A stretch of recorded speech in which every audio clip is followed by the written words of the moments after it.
Alors bonjour, cher modérateur, honorable audience. Alors moi, je vais vous parler d'imagerie endocoronaire dans l'angioplastie du tronc commun gauche.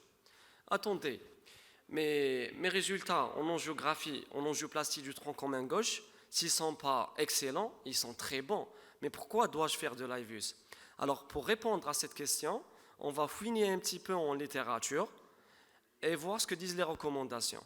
Alors, les Européens recommandent d'utiliser l'imagerie intracoronaire pour l'angioplastie du tronc commun gauche, les vraies bifurcations et les lésions complexes longues, en recommandation classe 1, niveau de preuve A.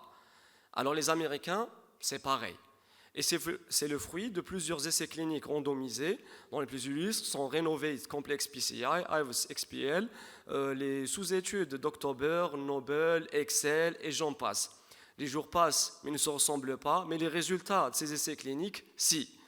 Alors, ils peuvent différer en fond et en forme, mais après, le critère de jugement, il se ressemble dans tous ces essais cliniques, dans toutes ces études, et c'est un critère composite de TLF, Target Lesion Failure, à 2 ans, et qui est composé d'essais d'origine cardiovasculaire, d'infracissements d'ischémie en rapport avec la revascularisation du tronc commun gauche, et qui est nettement significatif dans le groupe où on n'utilisait pas IVUS, et c'est franchement statistiquement significatif. Sortons un petit peu de la bulle de théorie et je me permets de vous montrer un petit cas qu'on a fait.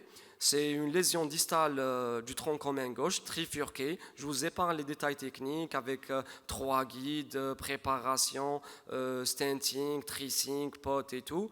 Et après, en voyant ça, on se dit que le résultat est très bon et qu'on peut s'arrêter. Mais en réalité, c'est un trompe-l'œil grandeur nature.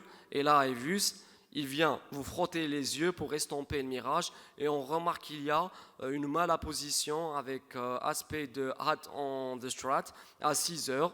Et si on laisse ça, thrombose et resténose adviendra. Et la conséquence ne serait que fatale pour le patient. Alors, IVUS, oui, mais comment? Alors là, on a une évaluation en pré-stenting et une autre en post-stenting. En pré-stenting, on aura évalué la longueur de la lésion, la caractérisation de la plaque, est-elle lipidique, fibrotique ou calcaire, et on aura bien sûr à déterminer le diamètre de l'artère, d'où découlera le choix du diamètre du stent. Alors la longueur, c'est assez facile, on va prendre notre run, on va tracer une ligne et on aura la longueur de la lésion et par conséquent la longueur du stent. Mais attention, il faut bien choisir ces landing zones, les zones d'atterrissage en proximité et en distalité. Et comme critère, on doit avoir une zone d'atterrissage avec moins de 50% de plaque burden. Vous voyez la première image, c'est une bonne zone d'atterrissage, l'artère elle est pratiquement saine. La deuxième, il y a de l'athérome, mais ça reste inférieur à 5% qu'on va mesurer en IVUS. Et là, la dernière ciné, là, on a une artère qui est malade et on ne peut pas poser le stent, on ne peut pas choisir une zone comme ça, comme landing zone pour notre stent. Alors, deuxième point, un point clé, c'est la caractérisation de la plaque. Vous pouvez avoir une plaque lipidique qui sera hypoéchogène si on peut dire ça. La plaque fibrotique, c'est hyperéchogène, c'est en blanc, mais il n'y a pas de réverbération pour différencier un petit peu du calcaire qui est bright white, qui est en blanc plus éclatant si on peut dire ça. Mais attention à la plaque fibrotique parce que c'est comme de l'élastique. Vous devez bien la préparer.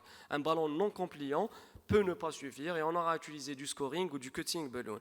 Les lésions calcaires, c'est l'ennemi numéro 1 de l'interventionnel et on doit bien évaluer en IVUS pour choisir les bons outils pour modifier la plaque. En dernier lieu, on aura déterminé le diamètre de l'artère au niveau de la sténose, mais aussi en distalité, en proximité, pour bien choisir le diamètre du stent, en particulier au niveau du tronc commun gauche, tout en prenant en compte les chartes d'expansion des différents stents, parce qu'on va sizer selon le diamètre distal de l'artère, généralement l'IVA ou la circonflexe, mais après on doit monter en diamètre au niveau du tronc commun. Alors, pour les lésions calcaires, un petit saut sur l'algorithme, il est moins représentatif ce qui est recommandé, mais pour garder en tête que les idées les plus importantes, alors l'IVUS, il va vous permettre de bien évaluer la lésion calcaire. Est-ce que c'est fin, est-ce que c'est profond, est-ce que c'est court, est-ce que c'est lent, est-ce que c'est circonférentiel ou bien c'est un nodule. En grosso modo, lorsque la lésion est non franchissable, c'est le rota. Lorsque c'est nodulaire, c'est le rota aussi, en première attention. Lorsqu'on a du calcium qui est épais, qui est profond, là c'est plutôt la lithotricie, l'IVL, le shockwave. Et lorsqu'on a des lésions circonférentielles avec un calcium qui est fin, et on différencie ça en IVUS lorsqu'il n'y a pas de réverbération, on peut utiliser les OPN, les cuttings ou les scoring, en fonction de la disponibilité bien sûr. Alors, l'objectif après, c'est la modification de la plaque et l'objectif, c'est d'avoir ces jolies fractures que vous pouvez admirer sur cette planche, les fractures des lésions calcaires. Alors, vous avez mis en place votre stent. Que sera l'évaluation post-stenting? Alors, en 1, on va voir les deux extrémités, s'il n'y a pas de dissection. Si on a mis le stent sur une bonne landing zone 9-12, sur les séries asiatiques encore.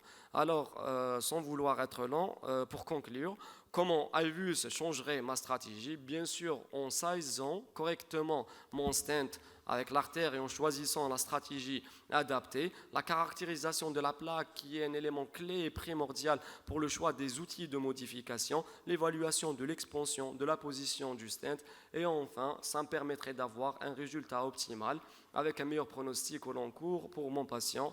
Et je vous remercie de votre attention.